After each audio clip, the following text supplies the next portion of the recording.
আসসালামু আলাইকুম। আমি আরবিক ক্যাপসা রান্না করব। তেল দিলাম রান্না করতে। এই যে মুরগি নিলাম, একটা মুরগি 4 ভাগ করা যায়, 2 ভাগ করা যায়, 4 জন আমার ইচ্ছা। আমি কি করছি, বড় বড় মানে এভাবে বড় মুরগি তো এভাবে করেছি, ছোট ছোট করেছি।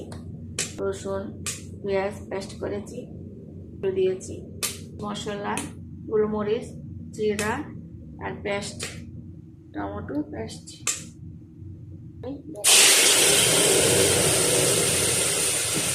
মশলা দিব, পেস্ট দিব, টমেটো পেস্ট, লবণ দিব। মুরগি দিয়ে দিয়েছি, মুরগি দিয়ে অনেক অনেক পানি দিব, পরিমাণ পানি দিলাম। 2 কেজি পানি দিছি, করে চাল দিয়েছি। ক্যাপসা হয়ে গেছে। যখন